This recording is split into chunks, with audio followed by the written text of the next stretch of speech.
नमस्कार साथियों, स्वागत है आप सभी का आपके अपने यूट्यूब चैनल हिस्ट्री विद ऋषि में। तो आज हम उत्तर प्रदेश के लेखपाल के लिए लाए हैं त्रिस्तरीय पंचायती राज व्यवस्था को एक ही वीडियो में पूरा कंप्लीट कर देंगे। इसमें महत्वपूर्ण क्वेश्चन के साथ इसको लाए हैं।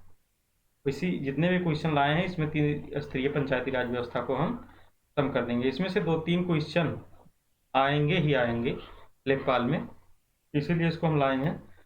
और टॉपिक वाइज ऐसे लेकर आएंगे ग्रामीण प्रदेश के सभी, जैसे सरकारी योजनाएं हैं, ग्रामीण योजनाएं क्या क्या हैं, सभी को हम लेकर आएंगे। तो चलिए शुरू करते हैं आज का टॉपिक, त्रिस्तरीय पंचायती राज व्यवस्था के महत्वपूर्ण क्वेश्चन।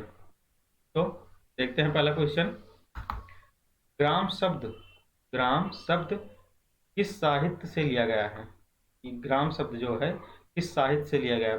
बौद्ध साहित्य से कि जैन साहित्य, वैदिक साहित्य, तमिल साहित्य? तो किससे लिया गया है?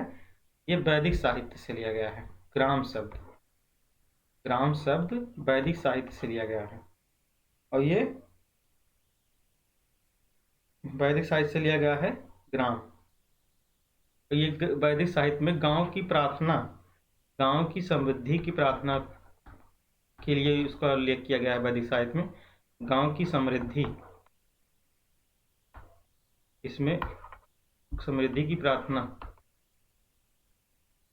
इसमें की गई है। इसी में गांव का उल्लेख किया गया है। गांव की समृद्धि की प्रार्थना की गई है वैदिक साहित्य में, और यही गांव का उल्लेख यहाँ पे मिलता है। तो शब्द कहाँ किस साहित्य से लिया गया है? वैदिक साहित्य से ग्राम शब्द लिया गया है। तो अगला देखते हैं।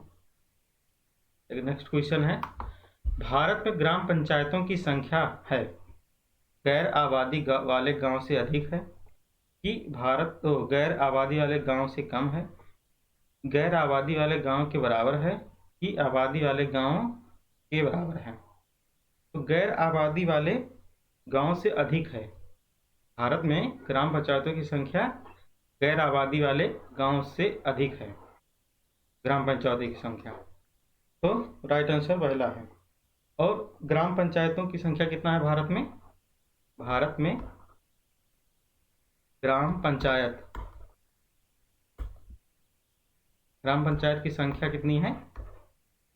संख्या है लगभग 2.5 लाख।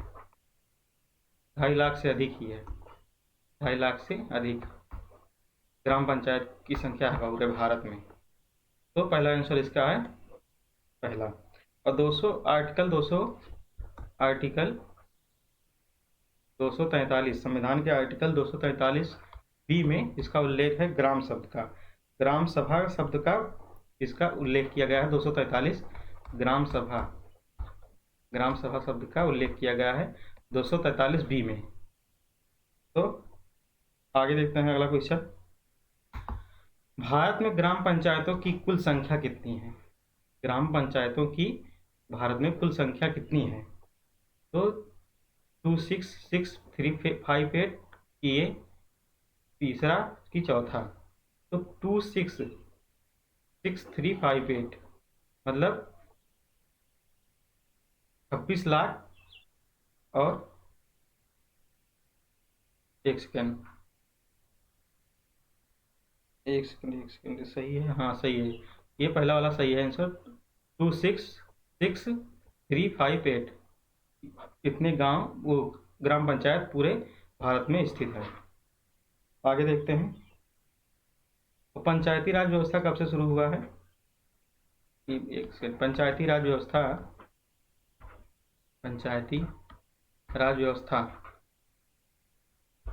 ये 73वें संविधान संशोधन से जोड़ा गया है। संविधान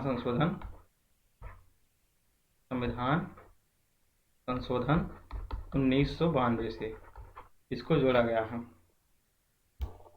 और ये भारत की ग्रामीण गांव को स्थानीय स्वशासन से संबंधित है। ये ग्रामीण गांव, भारत के जो ग्रामीण गांव हैं, ग्रामीण हैं, वहाँ के स्थानीय स्वशासन से के लिए ये संबंधित है ग्राम पंचायत व्यवस्था, पंचायती राज व्यवस्था। और ये 1993 में पारित हो गया। 1992 अधिनियम आया था।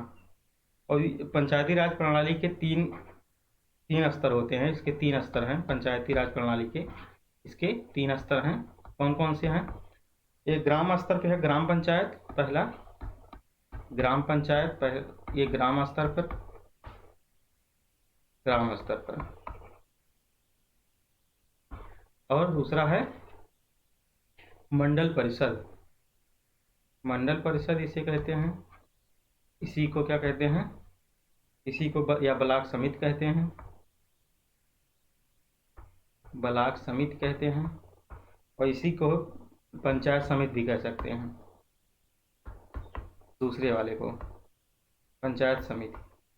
और ये ब्लॉक स्तर पर होता है, दूसरा का ब्लॉक स्तर, पहला है ग्राम स्तर, दूसरा है ब्लॉक स्तर, तीसरा क्या है, तीसरा है जिला स्तर पे, जिला परिषद, जिला परिषद, जिला परिषद, ये जिला स्तर पर है, ये जिला स्तर पर होता है। तो ग्राम पंचायत राज व्यवस्था के 3 स्तर होते हैं, ग्राम पंचायत, दूसरा होता है मंडल परिषद, या इसे ब्लॉक समिति कहते हैं, या इसे पंचायत समिति कहते हैं। ये ब्लॉक स्तर पे होता है, और जिला परिषद होता है जिला स्तर पे। तो इसका राइट आंसर है। और ये शुरुआत कब हुआ था, ये पंचायती राज व्यवस्था का सबसे पहले 1957 में कौन किया था, 1957 बलवंत राय मेहता समिति द्वारा सर्वप्रथम पंचायती राज व्यवस्था की नींव रखी गई थी। 1957 में बलवंत राय मेहता ने सर्वप्रथम इसका नींव रखा था। आगे देखते हैं, निम्नलिखित में से कौन सा ग्राम पंचायत का अनिवार्य कार्य है, मतलब ग्राम पंचायत का अनिवार्य कार्य है, स्थानीय कर लगाना और जमा करना, या रोजगार से संबंधित सरकारी योजनाओं का क्रियान्वयन कराना, या जल संसाधनों, ग्रामीण सड़कों, जल निकासी और स्कूल भवनों, सामान्य संपत्ति संसाधनों का रखरखाव या निर्माण करना, या उपरोक्त सभी। तो इसमें सभी, स्थानीय कर भी लगाता है, रोजगार से संबंधित भी ये कराता है, और जल संसाधन, ग्रामीण सड़कों, जल निकासी, स्कूल भवनों, ये सब का रखरखाव भी करता है। तो ये तीनों ग्राम पंचायत के अनिवार्य कार्य तीनों हैं। तो राइट आंसर ये चौथा है। आगे देखते हैं, इसमें देखिए मिलान कीजिए, समिति दिया है एक तरफ है समिति और एक तरफ है वर्ष, तो कौन सी समिति किस वर्ष आई थी यही मिलान करना है। तो बलवंत राय मेहता समिति तो 1957 में भी बताए थे, ये तो सही है। अशोक मेहता समिति ये भी सही है, 1977 में आया था।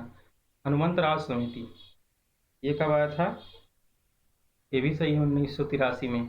और जीवी के राव समिति 1985, ये सभी सही है। तो एक का ए, बी, सी, डी, राइट आंसर इसका पहला है। आगे देखते हैं, ये समिति, ये वर्ष याद रखिएगा, इसमें से क्वेश्चन जरूर आ जाते हैं, इंपॉर्टेंट है बहुत, इसमें से कोई ना कोई समिति जरूर पूछ लिया जाता है। ये सन के साथ, कौन से सन में कौन सी समिति आई थी, तो राइट आंसर इसका पहला। आगे देखते हैं, निम्नलिखित में से किस वर्ष भारत में सामुदायिक विकास कार्यक्रम शुरू किया गया था। भारत में सामुदायिक विकास कार्यक्रम किस वर्ष शुरू किया गया था, तो 1950, 1952, 54 या 56। 1952 में शुरू किया गया था ये सामुदायिक विकास कार्यक्रम, 1952 में शुरू किया गया था। स्वतंत्रता के ठीक बाद ही सामुदायिक विकास का कार्यक्रम शुरू कर दिया गया था। तो राइट आंसर है इसका दूसरा वाला। आगे देखते हैं,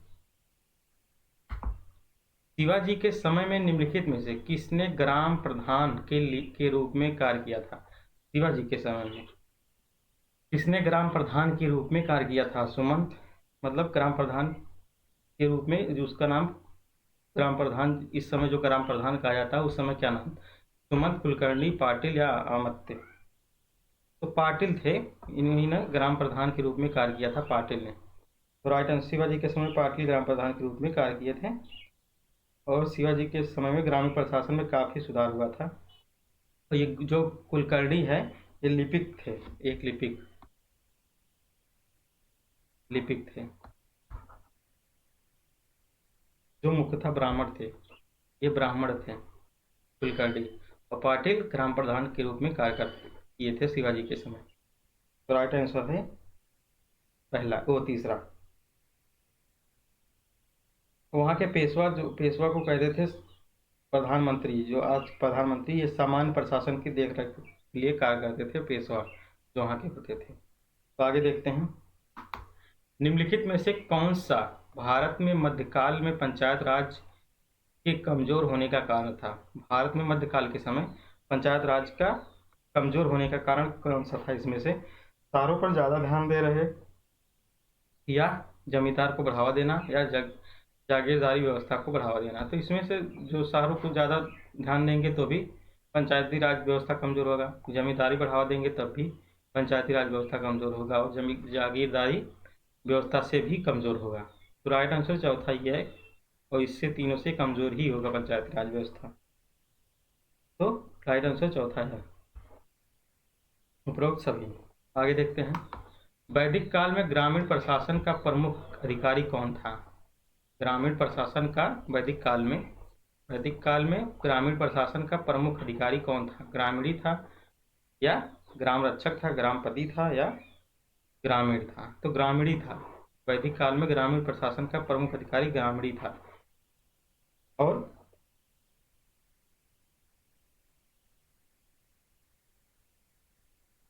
तो आगे देखते हैं,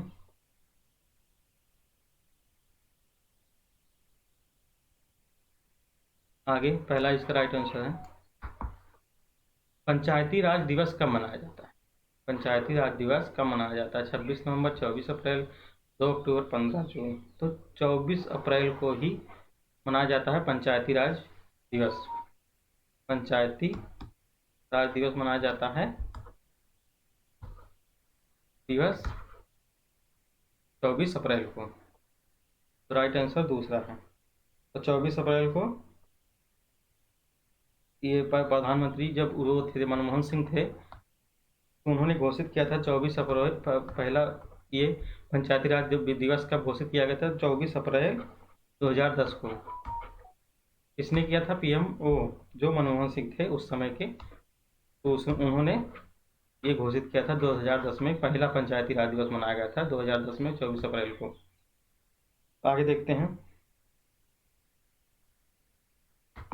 निम्नलिखित में से कौन सा कर ग्राम पंचायतों द्वारा लगाया जाता है? कौन सा कर जो ग्राम पंचायतों द्वारा लगाया जाता है? बिक्री कर, भूमि राजस्व कर, स्थानीय मेलों पर कर, या इनमें से कोई नहीं? तो कर क्या लगाया जाता था? स्थानीय मेलों पर कर लगाया जाता था। ग्राम पंचायतों द्वारा स्थानीय मेलों पर कर लगाया जाता था। और प्रत्येक ग्राम पंचायत अपने क्षेत्र में कर लगा सकती थी इसको। जैसे गांव में या उसके आसपास आयोजित मेलों में के लिए लिया गया शुल्क होता था। स्थानीय में जो जैसे गांव है, कोई ग्राम पंचायत है, उसके आसपास जितने भी मेले लगेंगे उसके कर लगा सकता था उस मेले पर। तो स्थानीय मेलों पर कर लगाना ग्राम पंचायतों द्वारा कर लगाया जा सकता था। राइट आंसर तीसरा है। आगे देखते हैं,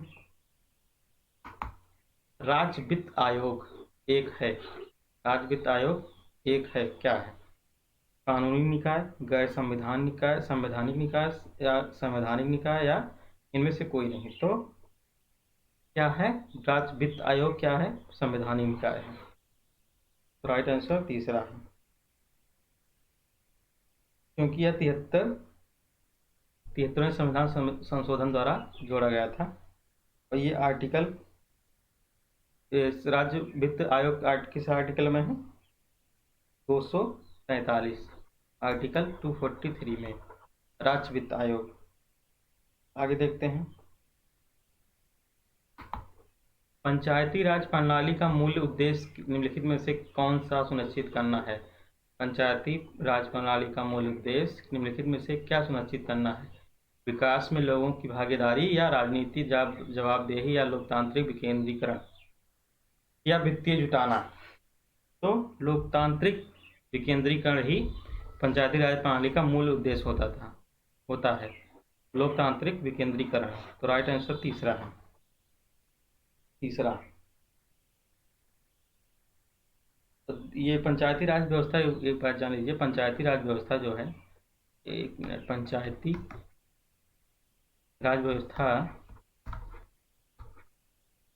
सबसे पहले कहाँ लागू हुआ था, ये भी जान रहिए।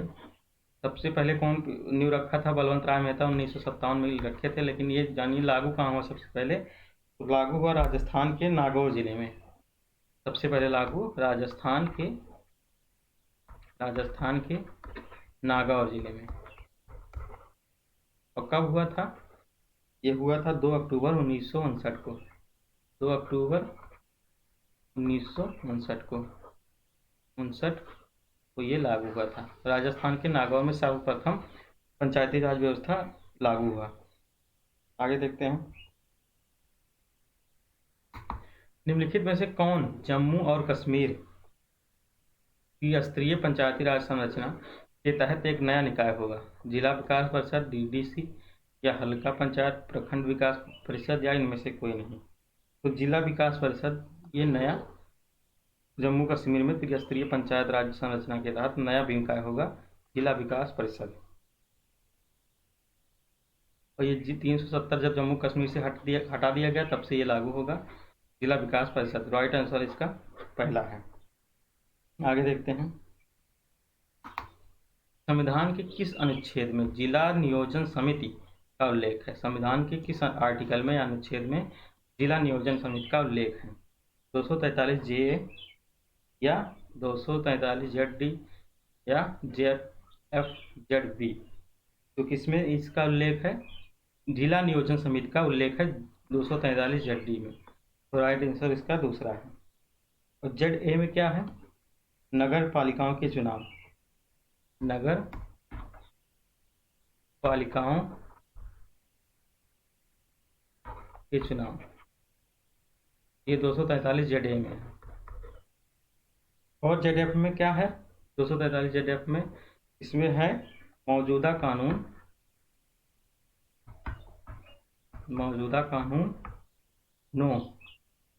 और नगर पालिकाओं की निरंतरता। नगर पालिकाओं की निरंतरता यह है 243 ZF में। और ZB में क्या है ये भी जान लीजिए। यह है केंद्र शासित प्रदेशों के लिए आवेदन। इसके तहत कर सकते हैं 243 ZB के तहत केंद्र शासित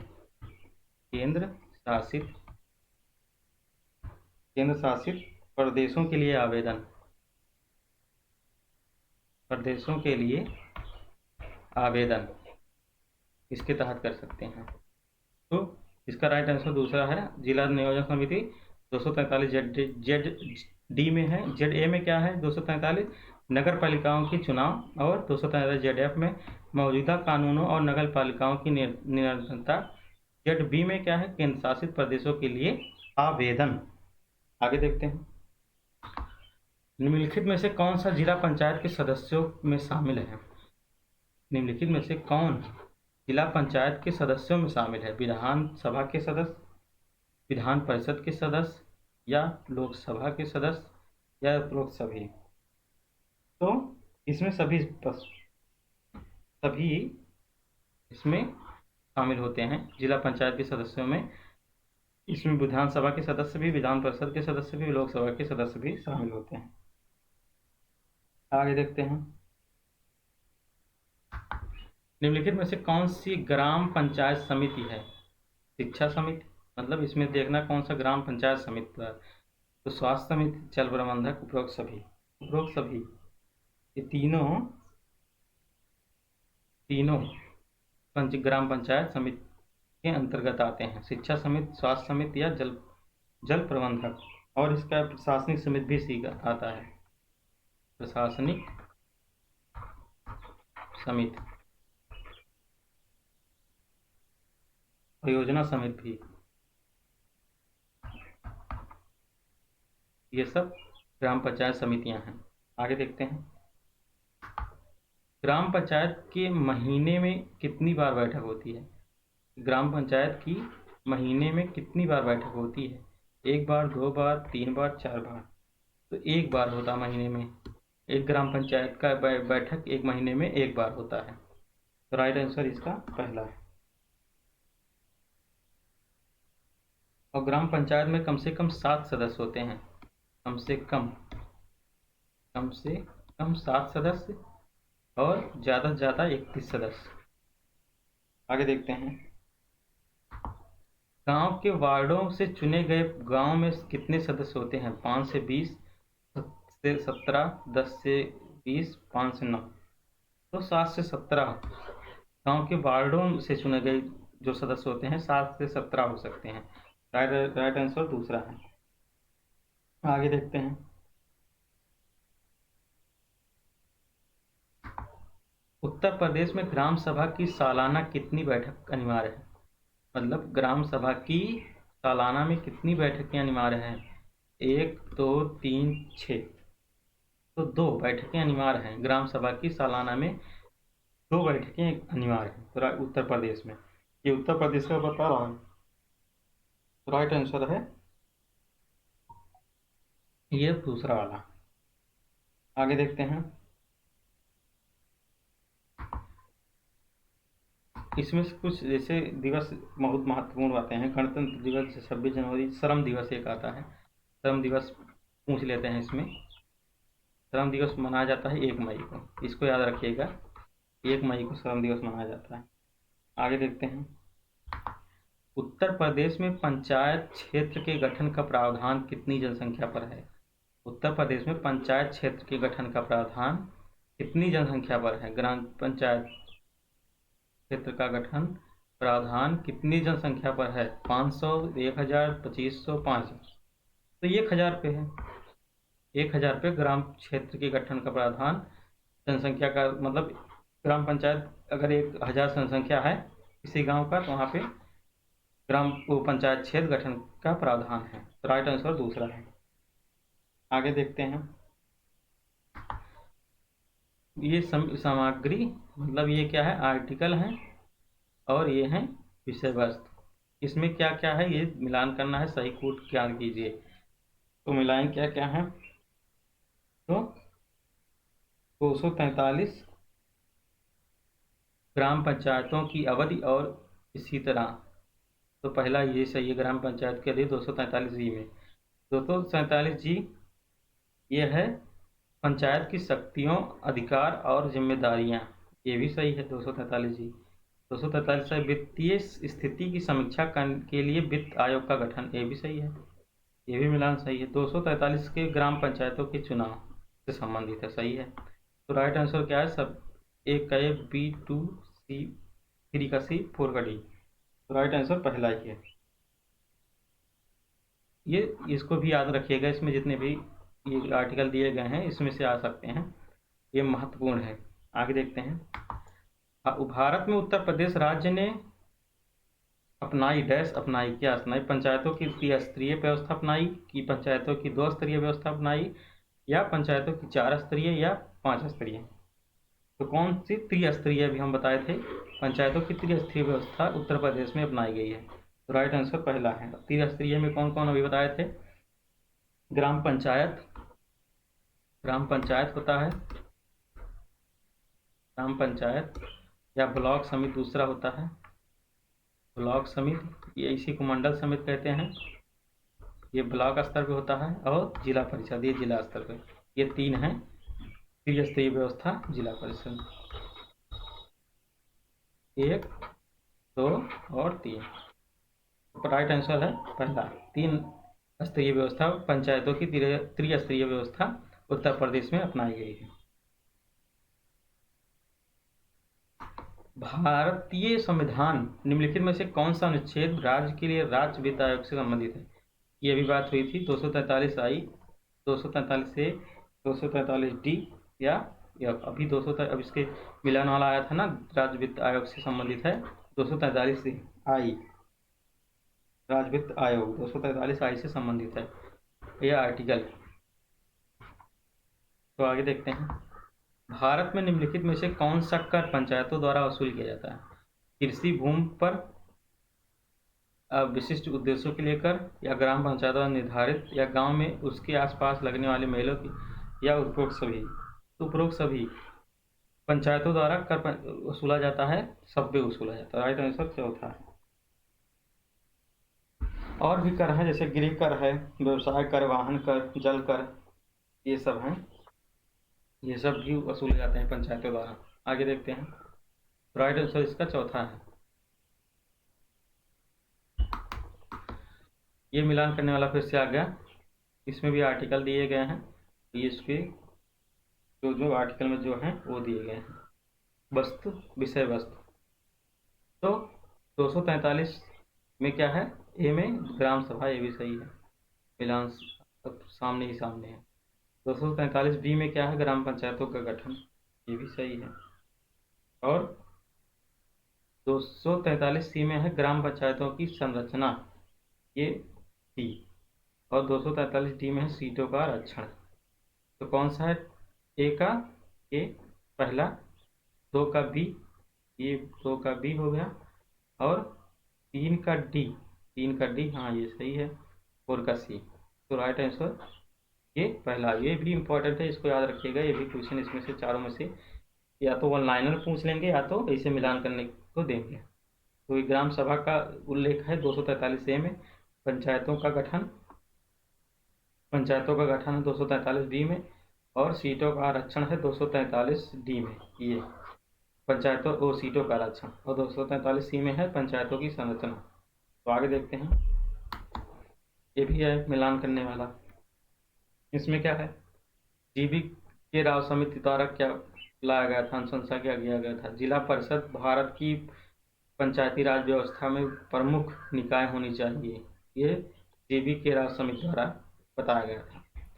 एलएमएस सिंघवी समिति, स्थानीय स्वशासन की संवैधानिक मान्यता, ये बताए थे इन्होंने, ये भी सही है। और अशोक मेहता समिति, पंचायती राज संस्थाओं, मंडल पंचायत और जिला परिषद की 2 स्तरीय प्रणाली, ये बताए थे अशोक मेहता समिति, ये भी सही है। बलवंत राय मेहता, पंचायती राज संस्थाओं, ग्राम पंचायत, पंचायत समिति और जिला परिषद की 3 स्तरीय प्रणाली दिए थे बलवंत राय मेहता, ये भी सही है। तो पहले का ए, दूसरे बी और तीसरे सी, चौथे डी। तो राइट आंसर चौथा है। तो राइट आंसर इसका चौथा है। आगे देखते हैं। ये भी इम्पोर्टेंट है, इसको भी लिख लीजिएगा, याद कर लीजिएगा, इसमें भी आ सकते हैं।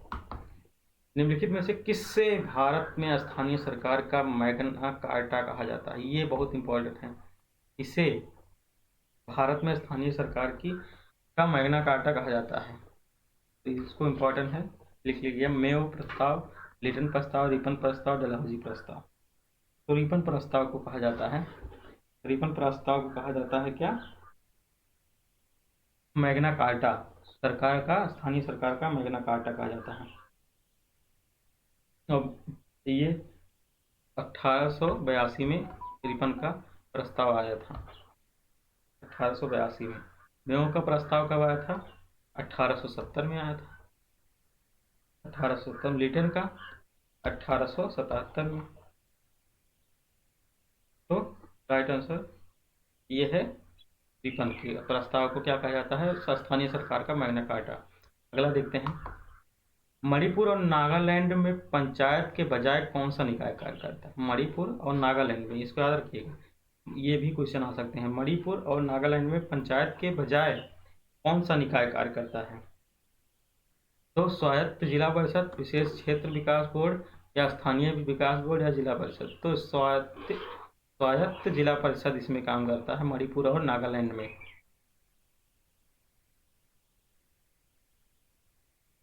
और इसमें क्यों लागू नहीं है ये पंचायती राज व्यवस्था, इसमें मेघालय, मणिपुर और नागालैंड में ये 6ठी अनुसूची में आता है, और 6ठी अनुसूची में आने के कारण पंचायती राज व्यवस्था लागू नहीं होती मेघालय, मणिपुर और नागालैंड में। और इसी के साथ है असम। तो यहाँ पे ये पंचायती राज व्यवस्था लागू नहीं है।